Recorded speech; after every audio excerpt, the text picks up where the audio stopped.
Nominations, the good, the bad, the ugly, along with all the other pop culture news of the day. You're live with the guy. I got my producer Nat over here. Hello. We're back on our traditional set and trying to fix both at the same time. Hopefully I don't look like I have hepatitis C today. I've been yellow the last few days. I think I fixed the Calvin on the camera today. Okay, let's get right into the first one. And there's quite a few Emmy articles here. So the first one's actually going to involve The Penguin. It's won 24 nominations, which is actually quite a few. I would say more than quite a few. It's a lot. Okay, and let's read the headline here. No, sorry.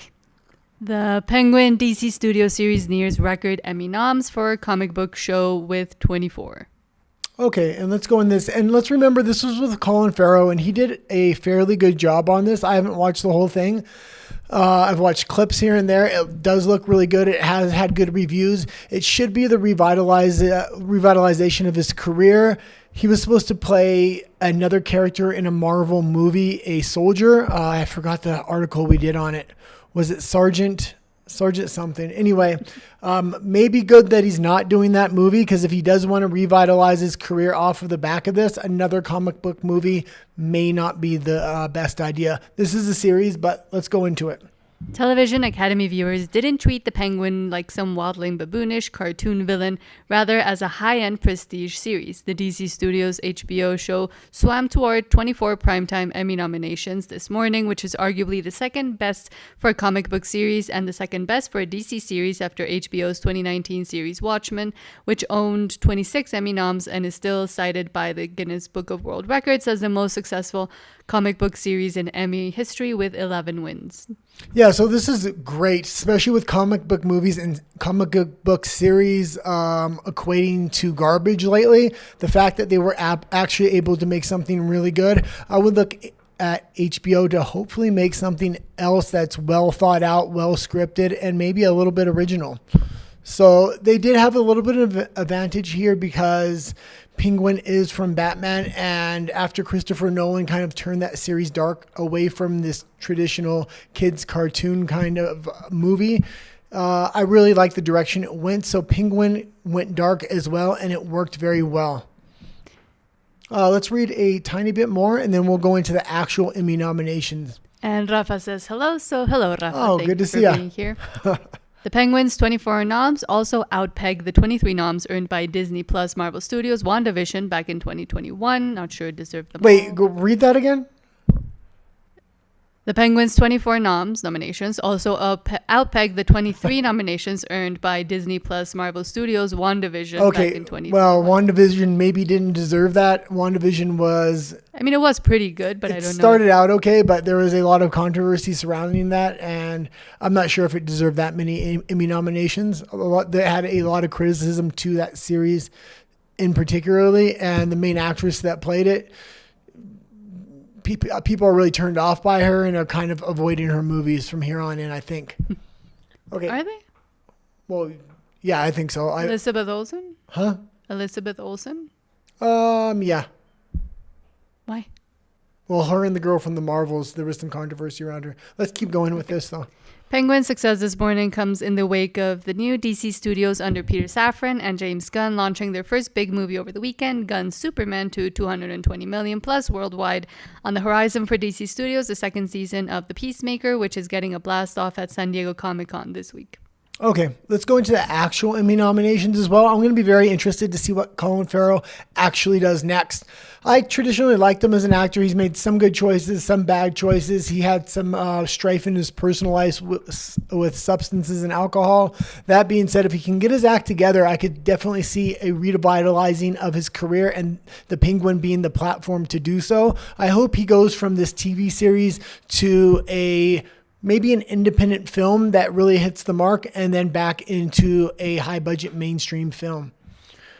Well, I think he's been doing a lot better in the past few years, because wasn't he in that? Yeah, but he's not at the height of his career. Like there was a point when he was really peaking and something happened because he really fell off for quite a while there. And he kind of disappeared before The Penguin, and The Penguin is really helping him out. Okay, let's go into the next article, which is the Emmy nominations in general.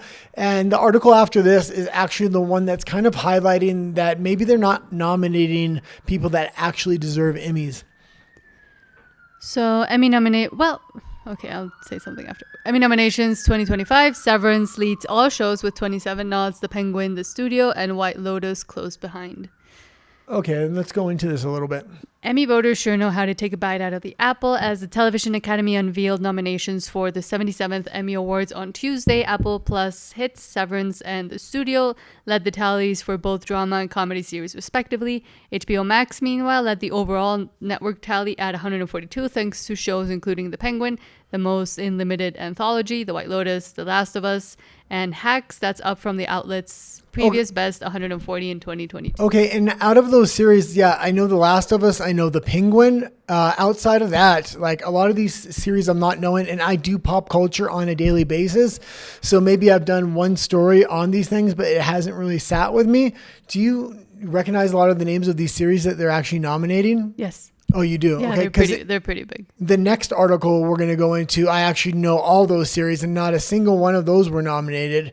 So let's go into the next article just to kind of compare and contrast what did get nominated and what's not getting nominated. Taylor Sheridan's 6 shows were snubbed. Why do Emmy voters hate his dramas? From Landman to 1923 to Yellowstone to Tulsa King, once again the prolific writer, producer, director's dramas were almost entirely snubbed. Yeah, and leave it on the headline here for a minute.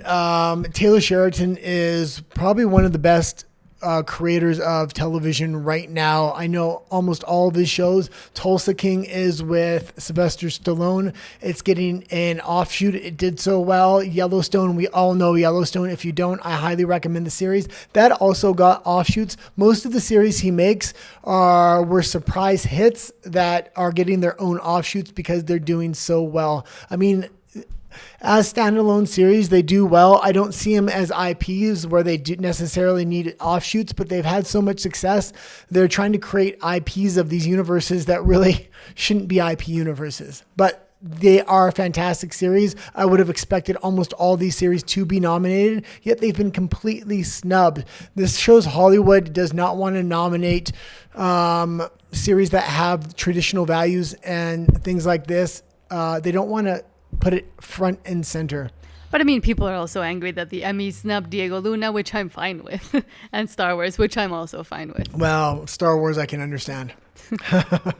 Okay, let's read just a little bit of this.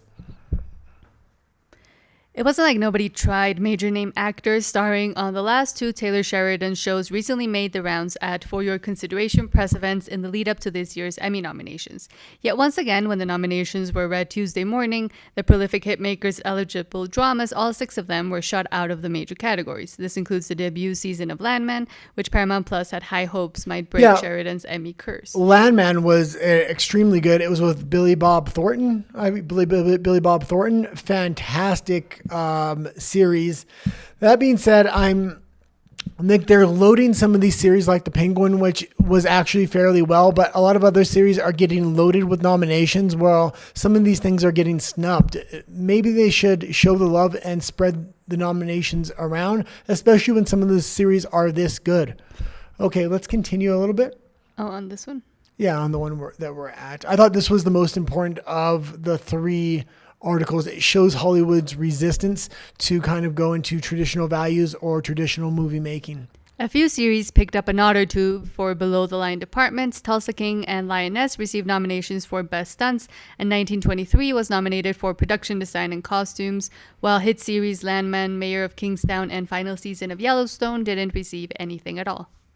Yeah, and I would have expected I understand Yellowstone is getting on in its series length, but definitely Landman, Tulsa King, these are kind of up and coming series that aren't too far into their overall seasons, I would say. It's not like they're on 8 or 9 season. Okay, let's go into the next article here, and that's going to be the Senate votes to advance Trump's effort to rescind funding for PBS, NPR, and public media from Deadline. Yeah, and I'm just kind of keeping up on this story. He kind of put the executive order in, and then they wrote up the bill. Now it's been voted forward. From here, it has to go to the House. From the House, Trump signs it when it gets on his desk.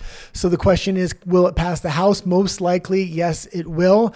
And overall, I believe all three of these publications together get approximately $1.1 billion, if I'm not mistaken.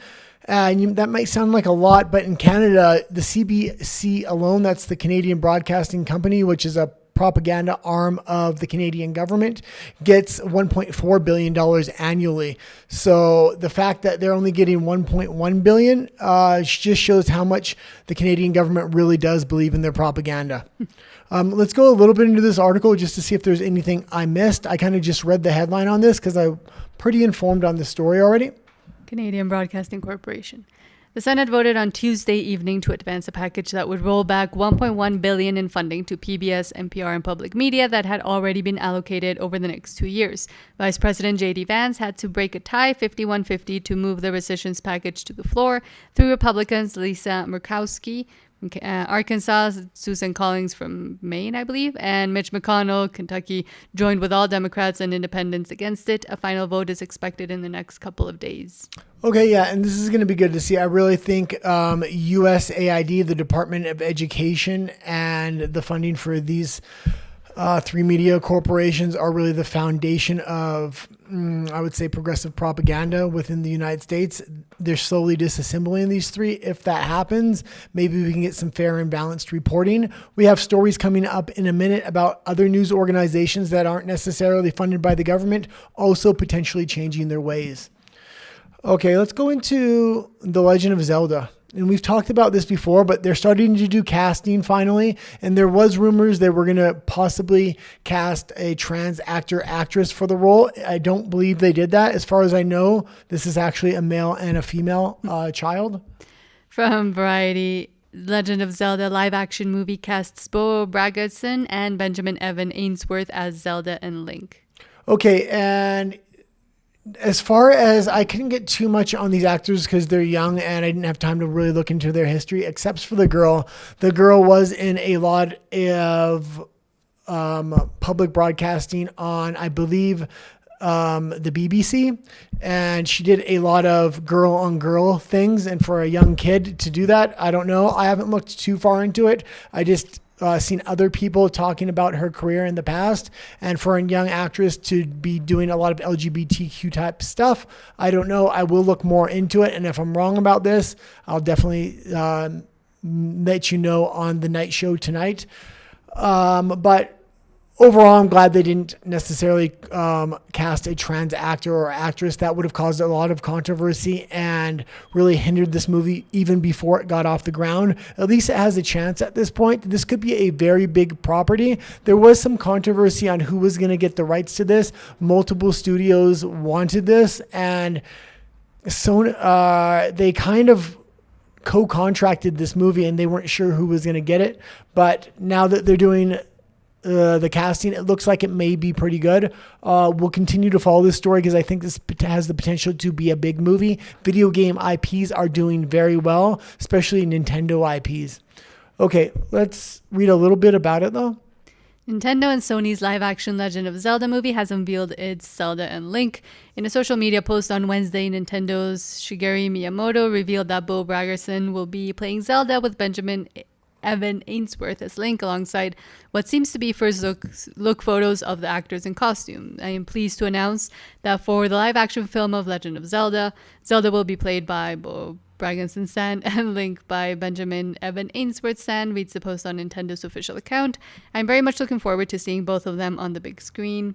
And I think a lot of fans and a lot of people are also happy because of that rumor that Hunter Schafer, the trans actor, used to be actor, now is actress, allegedly, would be playing it just because the person looked a lot like Zelda, according to Reddit people. But it seems like they heard the fans, and they decided to go against it. Also, Legend of Zelda has a lot of, what would I call it? not similarities, but parallels to religion. So it was interesting that a lot of people don't know that or don't want to remember that part as well. Yeah, I was trying to see who did the Mario movie. I was trying to type it up on Grok real quick here. I couldn't find it, but it wasn't Sony, I don't believe. And the studio that did Mario, I think, was expecting to get the Zelda rights, and it went to Sony. I think Sony will be able to do this right. I would much rather see it in Sony's hands than another studio. So English actor Bragason, so the girl, is known for her roles in the BBC One series Three Girls and The Jetty, as well as Disney Plus Renegade Nell. Last year, she starred in Eurolin's vampire comedy film The Radleys. Ainsworth, who is also English, was the voice of Pinocchio in Robert Zemeckis' live-action Pinocchio, which was weird, and played Miles in the Netflix series The Haunting of Bly Manor. I remember that. He also stars in the Canadian comedy series Son of a Critch and appeared in in an episode of Netflix's The Sandman. The Legend of Zelda is scheduled to debut in theaters on May 7th, 2027. Last month, the film was moved from its original March 2027 date for production reasons, Miyamoto said at the time. And I believe this is a trilogy movie, if I'm not mistaken. That being said, this could be a huge launching pad for these two young actors' careers, especially with Sony. Sony looks like they have listened to the fans and didn't go into messaging, at least so far with the casting, which a lot of other movies have fallen victim to. The new Harry Potter, people are talking about, how do you say the gentleman? Snape. She's a big Harry Potter fan. Me, not so much, but Snape had a lot of controversy around him. I'm glad to see Sony is actually starting to read the tea leaves here and understand that there is a cultural shift. Hopefully they leave the messaging out of the script as well. It's not until 2027, so I think by then there won't be any messaging in the script. I think the trans controversy and the Hunter Schafer thing was more of a fan cast than anything. It was people wishing that was the person. And then it kind of got steam. But again, it started in, I believe, Reddit forums or some internet blogging site. Well, we also do see in the United States in politics, the Democrats kind of moving away from the trans issue. Gavin Newsom was recently on the Sean Ryan show. Surprise, surprise. What's he doing on the Sean Ryan show, a conservative political show? But he was asked questions about the trans community and his own child. What would he think of his own child trans, or went into sports and things like this? And his answers were surprising. He's moving back towards the mainstream view on men and women's sports. And so I think you're going to see less and less of this stuff moving up into the election I believe it's in 2028. So, okay, let's go into the next story, and that's going to be the New York Times. From Deadline, New York Times to reassign music, TV, and theater critics as part of effort to bring different perspectives to coverage. Okay, and I think both of our mics may be clipping. You had them much too loud. I'm not sure, but listening. Yeah, they were both in the red. Okay. Can you read the headline again? Sorry. I was looking at the meters there. New York Times to reassign music, TV, and theater critics as part of effort to bring different perspectives to coverage. Yeah, and this is what I was kind of talking about with other media networks, kind of moving back to the middle. They're trying to get rid of an entirely progressive critic class here and try to maybe have a little bit of versatility to appeal to a wider audience, but appeal to both the left and the right. This is really good to see. A lot of media corporations are currently making that shift right now. They are also making cutbacks at the same time. So it's going to be very interesting what happens, not just to the New York Times, but a lot of film studios and record companies, things like this. The New York Times is reassigning its pop music, theater, television, and classical music critics as part of a plan to bring new perspectives to coverage. In a memo to employees on Tuesday obtained by Deadline, culture editor Sia Michael wrote that those impacted will be John Perales, chief pop music critic since 1988, Jess Green, theater critic since 2017, Margaret Lyons, television critic since 2016, and Zach Wolf, classical music critic since 2022. The Times will be searching for new critics on their beats, if they could only do this with their news reporting as well. But other than the chief pop music critic that has been there since 88, all the other ones came in kind of during the woke era transitioning. Well, yeah, the New York Times is a propaganda rag, and there is a lot of people coming straight out of academia into this thing that is trying to shove messaging into the New York Times. I read articles from the New York Times and I always take them with a grain of salt. That being said, well, I was going to say something about this. Do you have anything to say? Well, that while it's good that they're realizing they might need new perspectives. I remember. Okay, good. Continue. Well, for their coverage on this, what's most important is they get different perspectives on all their other coverage. Yeah, I think they need to use this more than just say we're going to get new critics to have maybe a conservative and a liberal perspective or a multivariate perspective. Yeah, you're going to make a headline for maybe about a day, and then that might be kind of it. And then people aren't going to really know. You still have your editors editing these people's article. This is a real opportunity for the New York Times, much like Fox News when they grabbed Brett Cooper. When they grabbed Brett Cooper, it not only made media headlines for them, but if she continues to do her YouTube station, it helps promote Fox News into the independent space. The New York Times could do something very similar. There is a ton of critics within the YouTube space. And I mean, that would not only make headlines for the New York Times and in other papers, but that person would continually be able to maybe promote the New York Times or their articles in their own YouTube space, or in independent media. Independent media creators would also pick up on that story a lot. And it's also interesting you mentioned Fox News and Brett Cooper, because it was announced, I believe yesterday, that there's a new girl at the Daily Wire, kind of replacing, I'm guessing, Brett Cooper, who also just had a baby. And I do watch her. Her name's Isabel Brown. She's pretty good. But it's interesting that the Daily Wire has now decided to also move away from their switch up from Brett Cooper and might bring in. Yeah, what was the female. Brett Cooper's friend, which kind of looks like she's not a friend anymore. What was her name? I don't even remember. She was her co-producer and they wrote all the episodes together, so it was a natural fit. The problem is they tried to use this heavy-handed, let's just use the same equation and put somebody else in there, exact same editing, give her an acting coach so she talks like Brett Cooper, looks like Brett Cooper, everything else. You need to really find somebody completely new. If they're smart, they'll take the time to really interview and find a candidate and sign them to an extremely long-term contract. Well, I think that's what they did with Isabel Brown. Yeah, that's what I'm saying. That is what they want to do. You don't want a short-term contract. Short-term contract is less risk, but also if the content creator gets big really quick, they're going to leave. Brett Cooper left. Candace Owens left. If there is any friction, they're going to leave. You need to sign them to a long-term contract early on, and it can be a progressively growing contract, meaning they'll get a larger and larger share of the revenue if they grow. That way, if they fail, it's not so much risk on the Daily Wire's part, even if it is a 8 or 10 year contract. Oh, and Rafa says Reagan is her name. Yes. Oh, yeah, Reagan. But Raph is a lot more knowing on independent media than I thought.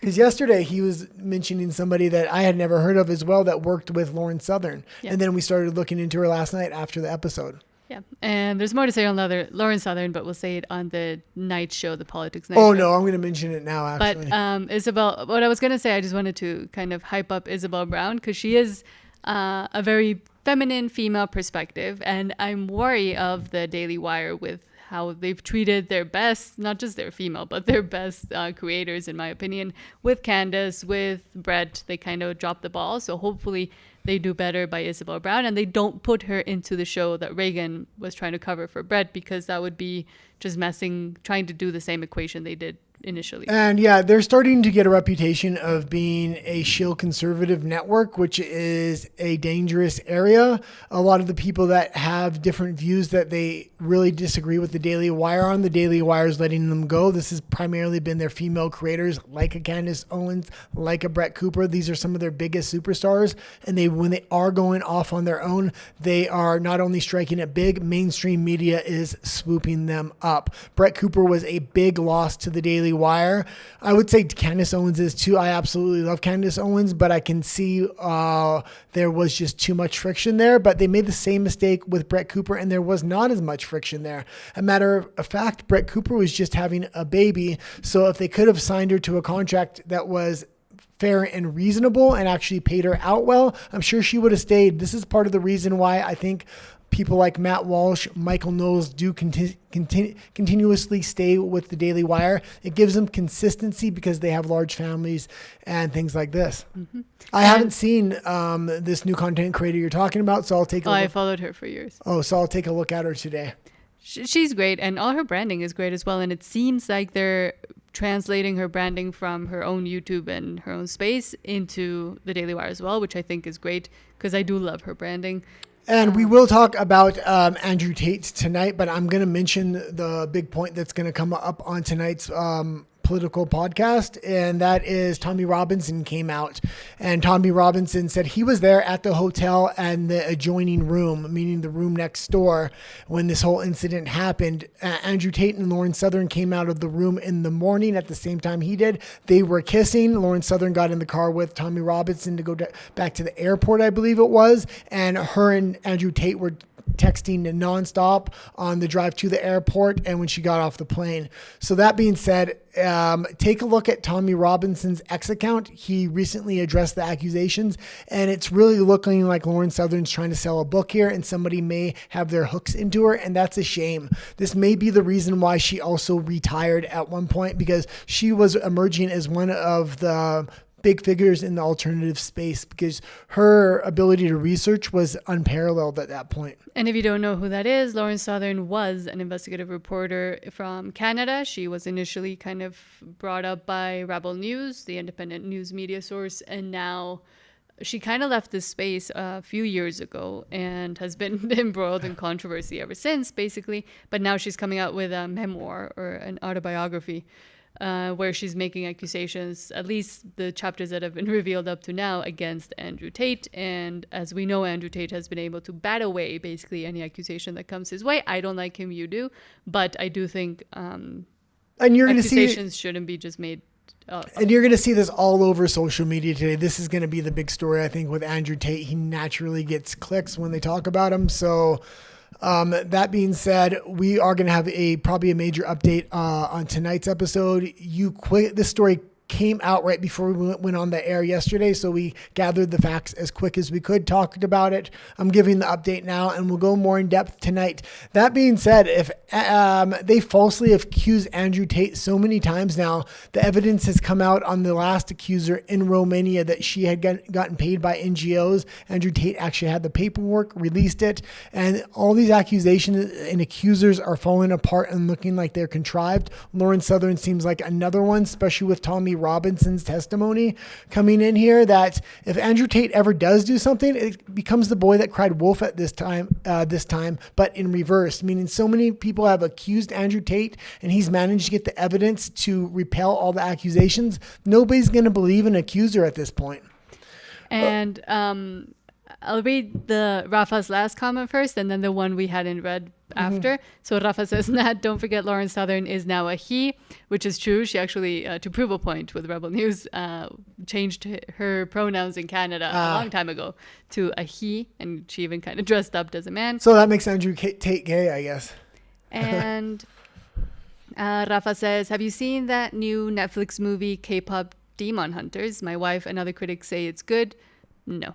What's Demon Hunters? Yeah. K-pop. Oh, that sounds good. I like things about demons, portals, and then K-pop could be a different twist on that.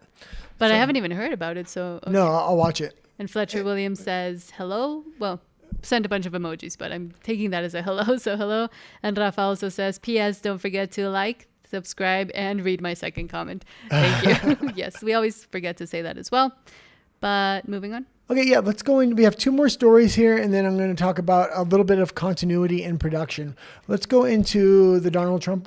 Oh, no. The Mattel article. Okay, so three more articles here. From Variety, Mattel launches Wicked for Good toy line, including new figures modeled after Ariana Grande's Glinda and Cynthia Erivo's Elphaba.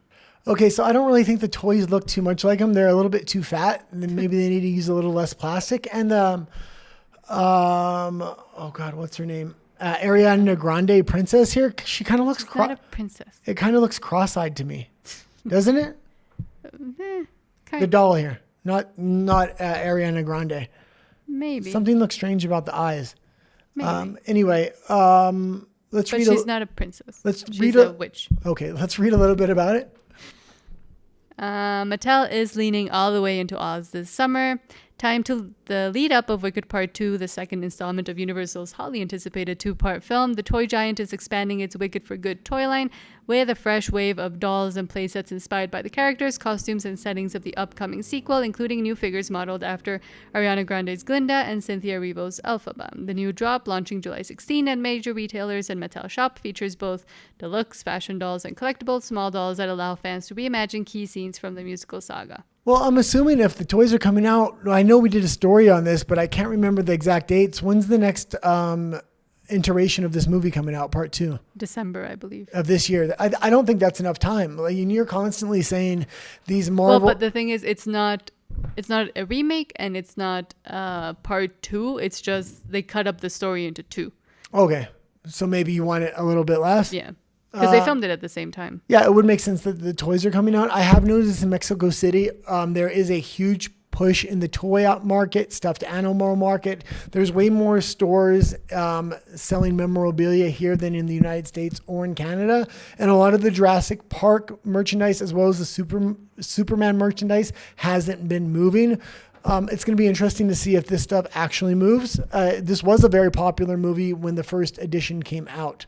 And I find it interesting. I mean, I understand, and what I had to say about this, I understand that they're trying to go for a kids thing. It's about the Wizard of Oz, witches, etc. But the story, the reimagined story from Wicked, the musical, and the book, is not very child friendly. And I think in the movies they have moved away from the darker bits, but I mean the whole story centers around a grape, so I don't know.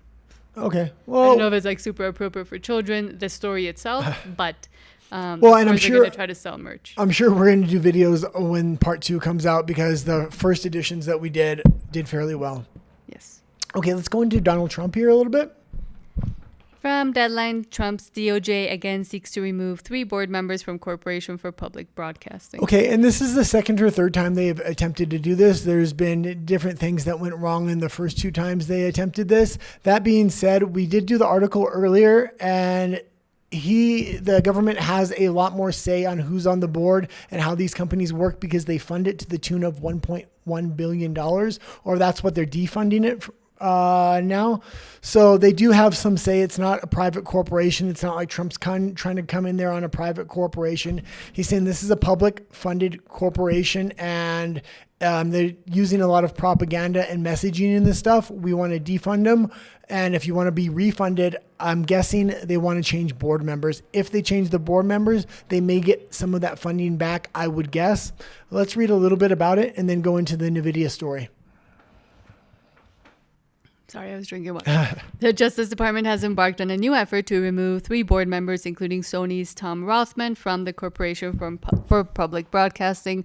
In April, Trump's White House gave notice to Rothman, Laura Ross, and Diane Kaplan that they were being fired from the board. The CPB, the corporation set up by Congress to distribute funds to public media, then sued, contending that the president was acting outside his authority. Okay, yeah, and it's going to be interesting going forward what happens. A lot of people think all the paperwork and everything is in line this time, so this could potentially go forward. Between USAID, the Department of Education, the fact that abortion may get banned in the states now because of the trap Trump set for the counter lawsuit, which is very interesting. We talked about that last night. And now you have this, as well as these tariff deals, which he is now leveraging the EU with weapons loans, which will definitely affect a more expedient tariff deal for the U.S. Trump is winning on every level except for this Epstein case. And big question is this whole Epstein thing a trap for the Democrats? We will have to see. Okay, we talk much more about the politics on the nightly show, but let's go into the final story here, and that's NVIDIA. Oh, you don't? Okay. From CNBC, Washington, NVIDIA's Jensen Huang brushes off U.S. fears that China's military will use his firm's chips. Yeah, and it's going to be interesting what kind of happens here. China looks like it's in a lot of trouble right now. We have talked a lot on the nightly show about Xi Jinping not being allowed to leave the country by the CCP. This is rumored, but the last time he did leave the country was to Russia. He attempted to bring his wife with him, and they did not let his wife leave with him.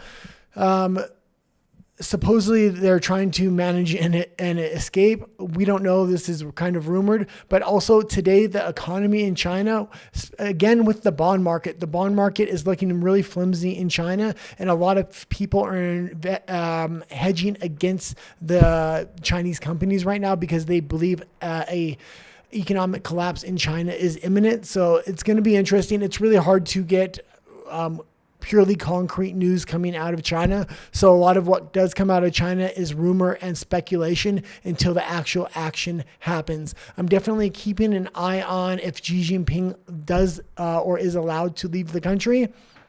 And I'm keeping an eye on Chinese bond market and people that are betting against Chinese companies right now specifically because they think they're going to be able to make a big profit. That being said, China needs NVIDIA chips. They don't have the technology right now. They are catching up at an extraordinary rate. But right now, if they had access to the chips, I'm sure they would use them. But it's funny because the CEO is saying the opposite. He's saying they don't need NVIDIA's chips, certainly, or American tech stacks in order to build their military. NVIDIA CEO Jensen Huang said in an interview with but he said to build their military, correct? Mm-hmm. Yeah, he would use that. They would be using that for AI, which would have military applications, but it's not a pure military application. If you remember, if you know anything about military missile guidance systems, things like this, you don't need the most advanced chips for these things. You can actually use chips from washing machines, or at least that's what they accused the Russians of before.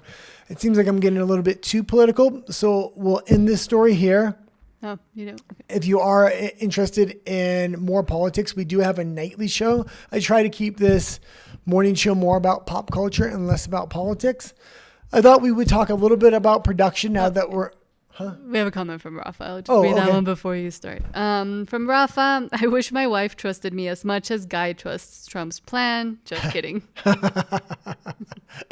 Yeah, we'll have to see what happens. I'm definitely willing to call Trump out when he does wrong. I did it on the Iran thing. I also didn't jump to too many conclusions. I said if that turns into a forever war, I would stop supporting Trump. It didn't turn into a forever war. With this deal that is happening with the EU right now by supplying them military weapons, I think he's trying to break their economy and leverage military loans against them so he can get a good tariff deal and then pull the weapons away. We'll have to see. The Epstein thing, we'll know in about a month, I think. Okay, that being said, let's go into continuity and cohesion within production.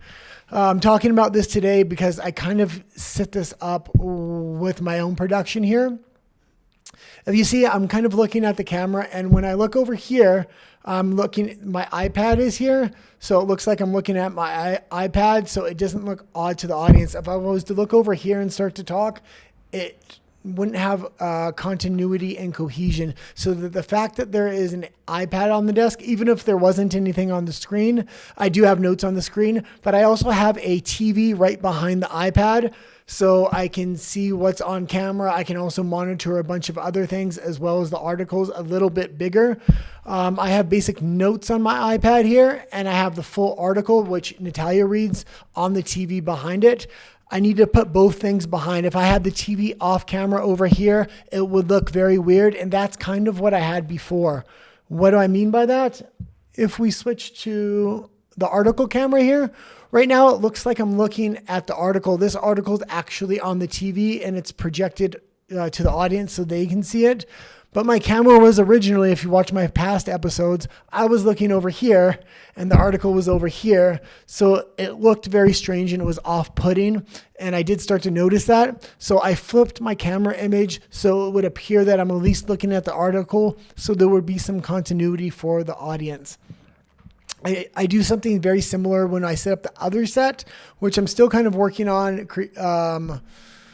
critiquing and making small changes, but I really started noticing the continuity of when I look off of camera, I was looking onto the monitor behind the camera, and it was just looking, I was looking off into outer space. So now I'm noticing I put an iPad or something on the desk, which I do use for my notes, but if the TV was on this side, I would have put the iPad on this side. So when I look at the iPad, I can also look at the TV. So it always looks like to the audience that I'm not just looking off to nowhere land. There's somebody I do watch, her name or her channel is called Lee's Real Talk, and she's an insider for rumors about, I would say Chinese politics. She knows it very in depth. She's starting to become really big. I was watching her when she had only a few thousand subscribers. That being said, she's very awkward on camera, mainly because she has her screen off to the side and it looks like she's looking off into nowhere land. And I noticed that was happening to my show. So I like, how can I add continuity into this? And it was the placement of the TV so I can monitor the camera and where the iPad was. It all kind of fit together a lot. If you notice on our night show, me and Nat have an article between us very often. When we look at the article, there is no continuity because we either have to look at the TV or we have to look at each other. But the way the camera is positioned doesn't allow us to have the same kind of continuity.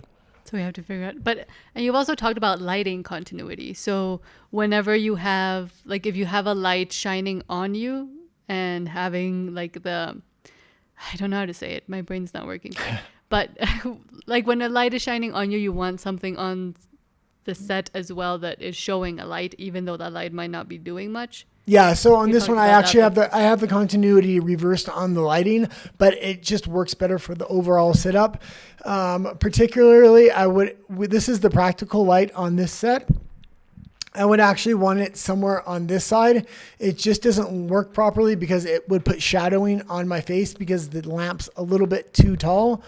But that being said, I do have also the TV behind me, which would give some kind of like how light's being projected. But typically I would want this on this side because my main light is off camera over here projecting. That's why the majority of light is on this side of my face. I do have sublighting, which I guess this would project or indicate that this is where the lighting's coming from, when actually I have a light above me in the ceiling in the house, which is actually lighting this side of my face. It's not the lamp doing it.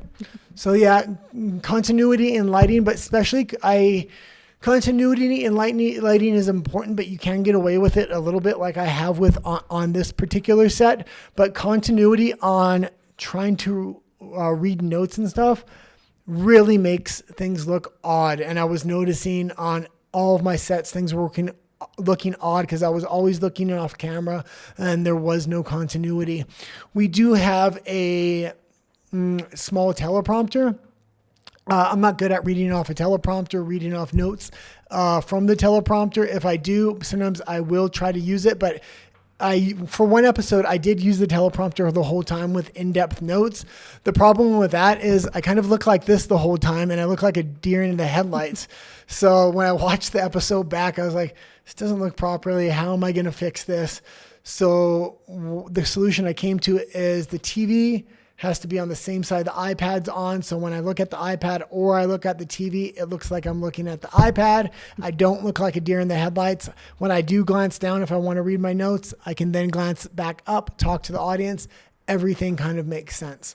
And with the prompter for like long quotes or very specific information that you have to give that is hard to remember, specifically with numbers and stuff, I have used it in my Spanish show as well to kind of know big long numbers or big long data. And there I actually fake out looking at my computer like I'm reading it off of the computer, but it's actually on the prompter as well, trying to give like an explanation as to where your eyes are going and putting that on screen for the audience to understand and have a context of some sort as to where or why your eyes are going in a X or Y direction. Well, yeah. Also, when I was practicing I practiced these little stupid things. But for the iPad, if I actually want to go up and down my notes, I have to use my finger. If I use the pen, it doesn't actually go up and down. But that being said, if I go like this and I go like this with the pen, it actually reinforces to the audience that I'm looking at the iPad every time, when a lot of the time I'm looking at the TV. One more thing I was going to say was I don't do long edited videos where I need a absolute ton of exact information and data points. If I did, I would have to use the teleprompter. Once in a while, Nat used to do very complex edited segments when we used to do edited videos, and the teleprompter, it would have been almost impossible to do those videos without a teleprompter. Otherwise, she would have just been looking down at her notes the entire time. Although, funnily enough, my most complex video in Spanish that is pretty long and has like the most amount of information and names and etc. I did that before we had a teleprompter, and I did have to, like, for that you do have to kind of start and stop and cut, but we were trying to not have as many cuts, so I did have to memorize a lot of information, and if you get one thing wrong you have to redo the whole segment. So teleprompters are very useful for that, just to even just to speed up the process and the editing process and filming. Yeah, and the best teleprompter you can get is actually the Elgato teleprompter. It's not only a teleprompter which will have your words, it's a voice activated teleprompter, so as you speak the words it will continue to go, or you can use a foot pedal to make it go up and down if you don't like the voice activation. On top of that, you can also mirror your computer screen on there. Why is that important? That's important if you're doing a guest appearance on somebody else's show. They'll appear on the teleprompter. Therefore, you're constantly looking at the teleprompter rather than always looking at your computer screen to look at their show while you're responding. We did try that, and with that setup where you're using it to talk back but look into camera during interviews and stuff, it does change the color of no, but you the can camera. change. You can switch it, but Yeah. it still does have a slight tint that we're still trying to figure out how to get rid of. Yeah. But that is the best one, and we have comments. Oh, okay. Rafa says, I've always found your setup absolutely professional. If I ever do YouTube videos, I'll surely rewatch these segments.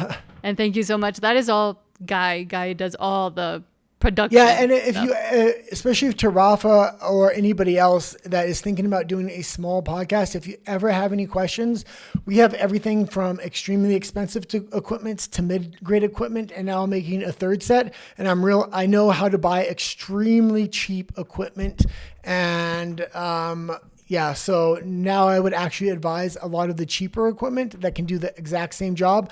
Very often the cheap equipment will do a better job than the expensive equipment, especially for a solo talking head like this. You don't need a whole switcher, which is going to cost you hundreds of dollars. You just need a 4K capture card from Elgato, which is about $100, and it's going to give you a higher quality image because it's going to input in 4K rather than 1080p. Our night show actually broadcasts in 1080p because our ATEM switcher is 1080p. Yeah, which helps with any vanity flaws someone might have, like me. When it's lower quality and you can't see people's pores and the exact details on their face. But so for females, 1080p I think is actually better. But yes, so Guy does all the production and pre-production, so sound, lighting, cameras, technology, stuff that I always mess up whenever I try to touch and shift and change. And then I do the editing and a bit of the in-depth research as well. Oh, and she does all the computer controlling. I'm just now learning the computer controlling. So for instance, this morning with the OBS and the thumbnail and the description, that was the first time I've ever put that stuff in. She's been kind of training me the last week, mainly so she doesn't have to wake up so early. Because I stay up editing till about 5 usually. So I do all the. It's weird that I know how to use all the cameras, the capture card, how to input everything into the computer, but when it actually goes into the computer, the settings inside of the computer, I'm very technically illiterate. I'm just now starting to learn it. Technically as well, but technologically illiterate. Was there any more questions? Rafa said, would like to see that teleprompter. So it's the one I showed up on screen just now. And I think no other teleprompter has done what they have done. Now, in particular, this particular teleprompter is kind of small, so it works better when it's closer. So you're going to want to use a wider angle lens. But that being said, nothing comes close for the price.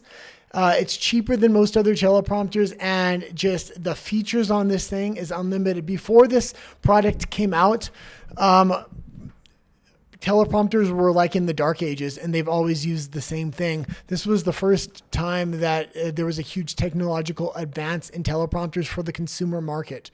That being said, they do need to come out with a second generation of this, and I'm kind of waiting for the large version of this. I can't believe they haven't made that yet. I would have bought it instantly. For the night show, we do have it kind of further back, so it would be nice if they made a larger version of this. Why they haven't done it, I don't know. And this one does have voice sync. So when you start talking, like you can, in English, not in Spanish, you can activate it to kind of move along with what you're saying. Well, yeah, and it not only has voice sync, but if you use a capture card, which is usually the cheapest way to get a bigger camera into your computer, the picture into your computer, that capture card's Elgato and the teleprompter's Elgato. So there's special features when you use those two products together to change colors, to change brightness, to change saturation. So those two products in particularly work very, very well together. And also there are, because we did try out like phone app teleprompters, and they work fairly well if you set it like right above your camera or wherever you're getting your image. But you still look like you're looking off. But you just do a look, bit. you do look a little off, and you have to either always look at the phone, so people so your eyes aren't going down into the lens and then up into the phone, because that's what breaks the continuity. Yeah, but now what I'm realizing, and if we go back to, go to my article page. Here, just having a TV off camera with the iPad here, there's a level of continuity where I don't necessarily always have to look at the camera. Honestly, if you use a teleprompter and you never look away, it's very off-putting for the audience, because I watch my stuff back. It looks weird. So even if you're using a teleprompter and that's your primary thing, looking off and having a reason why you're looking off builds continuity with the audience. It's a subconscious thing, and I'm still learning a lot of this stuff. When I was watching my episodes back, it was looking really weird that I was looking off into nowhere land, but actually I was looking at the TV. And Rafa says, when I worked at TV, you worked in the industry as well? Cool. We had a lot of issues because the cheap owner didn't want to purchase that $100 card you mentioned. That's Mexico for you. If it wasn't Mexico, that's Mexico for you. And this was the thing, for the Elgato 40K capture card, there are other capture cards for like $30 that do the exact same thing, but they won't integrate with Elgato software as easily, and they're just not as reliable. Elgato, I'm paying $90 rather than $30, but it's guaranteed to work every single time. And I've had no problems with the Elgato capture card. So like I need a second Elgato capture card eventually for the back set. I could take the risk and buy the $30 one, but I just want something that's guaranteed to work every time. And again, it does have a couple extra features with the software. Again, like a lot of things, you can buy different brands. The thing that's starting to differentiate brands right now is the software. So for instance, Rode products are usually fairly cheap, and the software that comes along with it gives it a level of versatility other products don't have. And because they use that software with all their products, they can invest a lot of money in their software to put a lot of different preamps and different voice manipulation stuff within there. I currently have, let's see if I can lift it up, this little box to plug the microphones in. That doesn't really have much software, and it's kind of hard to do technically. That's why I do recommend these the Rode boxes more.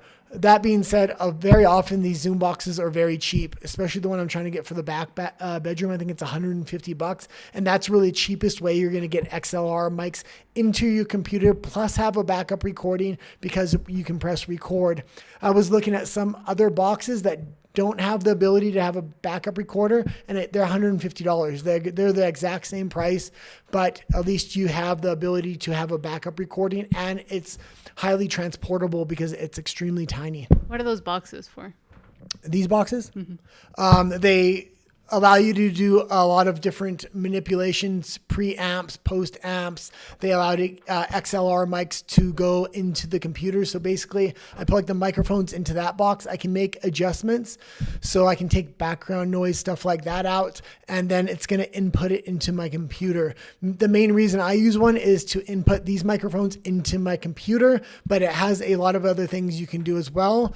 Now that I'm researching it even more, they've become extremely cheap, and you can get a backup recorder for the same price as you would just a box that couldn't record. So, and there's also a lot of USB mics that you can use. If you're just doing a show by yourself, like me, if Nat wasn't here, a USB mic is actually, I would say, the best option and the cheapest option. But if you have two people, we were testing it the other day and things were just going wrong. Putting two USB mics into your computer, things can go wrong. The levels, echoing, a lot of different things can go off.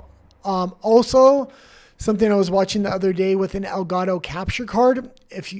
I run it into my computer, say I wanted a second camera angle, I could potentially put a second Elgato capture card, but the computer might not recognize both of them. So you might want to get a second different brand. So, yeah. Okay. And also, we also, just quickly, because we always talk about it, the people that use those Shure mics but don't have the thing that you need for it to sound good end up sounding worse than if they had bought a cheaper mic, because they don't know how to process the sound coming out of it. I don't recommend Shure SM7B mics in particularly, just because a lot of people that didn't know how to do sound audio, and I'm not very keen on sound audio either. I do know a little bit more than the normal person, but there's so many things that can go wrong. You need preamps, you need boxes, then you need to know how to set the adjustments within these sound boxes, which I don't really know how to do. A lot of people that I was giving sound device equipment for would come to me and ask me questions.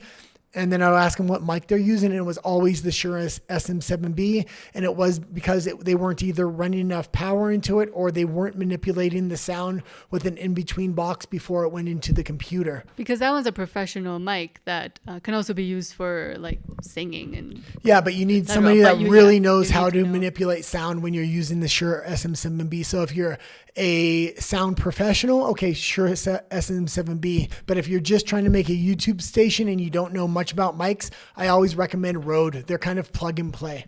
Yeah, because I do see a lot of creators, newer and older, that have the mic because it is like top of the line, it's the best one, but only if you know how to actually use it and use the sound. Otherwise, they're always clipping, they always have like horrible sound distortion on them because they haven't set them up properly, but they think, oh, that's the one that all the professionals use, so I'll use it. But all the professionals have people that are manipulating the sound to make it sound good. Well, and also because this mic doesn't need power, I just plug it in and it will work. With the Shure SM7B, you have to have a box that has an amplifier on there so it sends power to the actual mic. It's a very power hungry mic, but because there's signal going back and forth between the cabling, if the cabling gets crossed, there's very likely going to be a hiss and things like this. Yes. And Rafa says, yes, my first job was at a radio station that ventured with a small TV channel that failed. Oh, cool. That's still good. So you worked in radio. That's and it's kind of cool to work in smaller companies as well. Bigger companies, you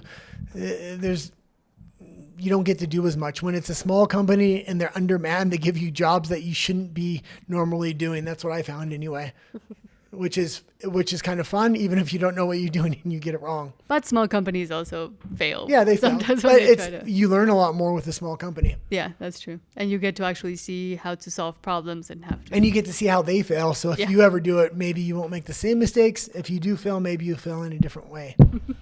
Or maybe you succeed. Yes. Okay. We'll see. That's it for today. Thanks for tuning in. If you haven't liked and subscribed, I'm trying to get to 300 subscribers and eventually 1,000. Once we hit 1,000, we're actually monetized on this English channel, just like our Spanish channel. So that's it for today. You can join us tonight. We have a political show. I'm not going to give the time because we're on God's time here in Mexico City, but adios. Thank you, Rafa, and thank you, Fletcher, for commenting as well.